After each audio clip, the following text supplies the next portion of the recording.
అందరికీ నమస్కారం. ఈరోజు మనం ఒక ఇంట్రెస్టింగ్ ఫైనాన్షియల్ అనాలిసిస్ చూడబోతున్నాం. డీమార్ట్ రీటైల్ రంగాలకి రారాజు కదా. వాళ్ళ ఫైనాన్షియల్ ఇయర్ 26 రిజల్ట్స్ వచ్చేశాయి.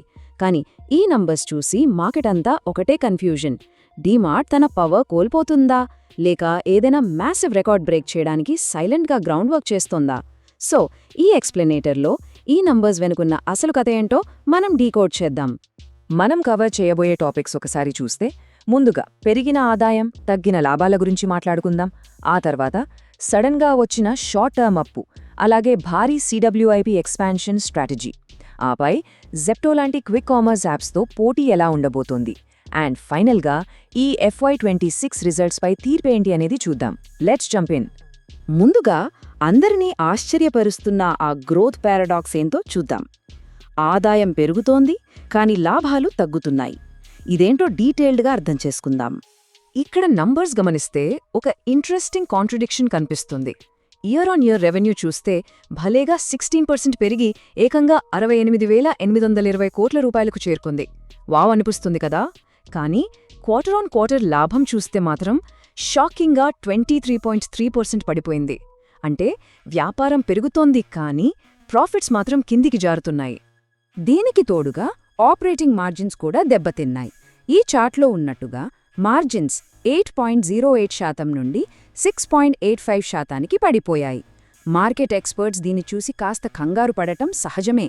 సేల్స్ అవుతున్నాయి, కానీ ఆపరేషనల్ ఖర్చులు బాగా పెరిగిపోతున్నాయని ఈ మార్జిన్ డ్రాప్ మనకు క్లియర్గా చెప్తుంది. సరే, ఇప్పుడు నెక్స్ట్ టాపిక్కి వద్దాం. బ్యాలెన్స్ షీట్లో ఎవరు ఊహించని ఒక సడన్ షిఫ్ట్. అదే షార్ట్ టర్మ్ డెట్, అంటే స్వల్పకాలిక అప్పు. జనరల్గా డీమార్ట్ అనగానే మనకు గుర్తొచ్చేది డెట్ ఫ్రీ కంపెనీ అని కదా. కానీ ఇక్కడ చూడండి, డెట్ టు ఈక్విటీ రేషియో సడన్గా 0.04 నుండి 0.10కి పెరిగింది.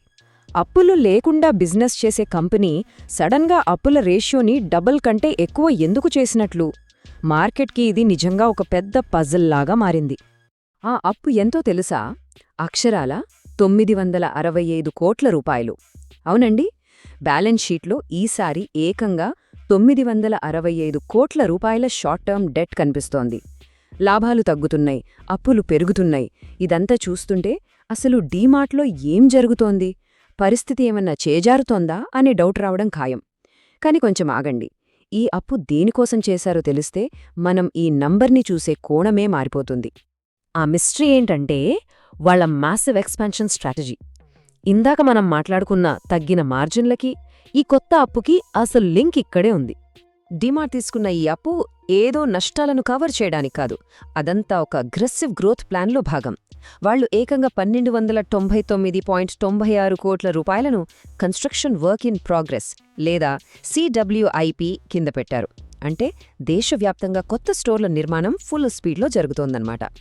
ఇది మాత్రమే కాదు, ఫార్మసీ మరియు ఫుడ్ సర్వీసెస్ లాంటి కొత్త బిజినెస్ విభాగాల్లోకి కూడా ఎంటర్ అవుతున్నారు.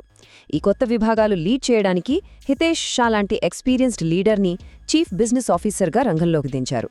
సో ఇది వెనకడుగు కాదు, ఒక పెద్ద ముందడుగు కోసం చేస్తున్న ప్రిపరేషన్. అయితే ఇదంతా ఒక ఎత్తు అయితే, ప్రస్తుతం బయట జరుగుతున్న కాంపిటీషన్ ఇంకో ఎత్తు.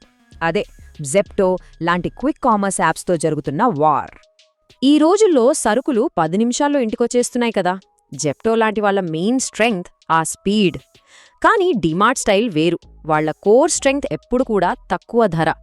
ఇక్కడ డీమార్ట్ వాళ్ల స్పీడ్ గేమ్లోకి వెళ్లి బ్లైండ్గా పోటీ పడకుండా ఫుడ్ మరియు ఫార్మసీ లాంటి కొత్త సెగ్మెంట్స్తో కస్టమర్లకి ఇంకా ఎక్కువ వాల్యూ తక్కువ ధరలకే ఇవ్వడంపై ఫోకస్ చేస్తోంది. తమ బలమేంటో వాళ్ళకి స్పష్టంగా తెలుసు. ఫైనలీ ఈ మొత్తం ఫైనాన్షియల్ డేటాని చూశాక మనం ఏ కంక్లూషన్కి రావచ్చు? ఇదే మన final FY26 verdict. Short term పెయినా లేక లాంగ్ టర్మ్ గెయినా? ఈ సిట్యుయేషన్ని మనం 2 కోణాల్లో చూడాలి. షార్ట్ టర్మ్లో చూసుకుంటే ఈ మార్జిన్ల తగ్గుదల వల్ల షేర్ ప్రైస్ పైన ఖచ్చితంగా కొంత ప్రెషర్ ఉండొచ్చు. మార్కెట్ ఈ నంబర్స్కి నెగటివ్గా రియాక్ట్ అయితే స్టాక్లో కరెక్షన్ కూడా చూడొచ్చు. కానీ ఒకవేళ ఆ కరెక్షన్ వస్తే అదొక మంచి ఆపర్చునిటీగా మారే ఛాన్స్ కూడా ఉంది. ఎందుకంటే లాంగ్ టర్మ్ పిక్చర్ చాలా చాలా స్ట్రాంగ్గా కనిపిస్తోంది. కొత్త స్టోర్ల కోసం చేస్తున్న ఈ భారీ క్యాపిటల్ ఇన్వెస్ట్మెంట్, ఫార్మసీ, ఫుడ్ లాంటి కొత్త బిజినెస్ మోడల్స్ రాబోయే సంవత్సరాల్లో కంపెనీ గ్రోత్ని నెక్స్ట్ లెవెల్కి తీసుకెళ్లేలా ఉన్నాయి. ఒక చిన్న విషయం, ఈ అనాలిసిస్ కేవలం మనకున్న ఫినాన్షియల్ డేటాని డీకోడ్ చేసి అర్థం చేసుకోవడానికి మాత్రమే. మార్కెట్లో పెట్టుబడులు ఎప్పుడూ రిస్క్తో కూడుకున్నవే కాబట్టి ఎలాంటి ఇన్వెస్ట్మెంట్ డెసిషన్స్ తీసుకునే ముందైనా ఒక రిజిస్టర్డ్ ఫినాన్షియల్ అడ్వైజర్ను కన్సల్ట్ చేయడం ఎప్పుడూ మంచిది. సో ముగించే ముందు ఇక్కడ ఒక ఆసక్తికరమైన ప్రశ్న మిగిలిపోతోంది. డీమార్ట్ ప్రస్తుతం తీసుకుంటున్న ఈ aggressive long term expansion risk short term margin ప్రెషర్స్ని ఓవర్కమ్ చేసి రీటైల్ కింగ్గా తన క్రౌన్ని నిలబెట్టుకుంటుందా? కాలమే సమాధానం చెప్పాలి. ఈ అనాలిసిస్ ద్వారా ఈ ఫైనాన్షియల్ నంబర్స్పై ఒక క్లియర్ పిక్చర్ వచ్చిందని ఆశిస్తున్నాను.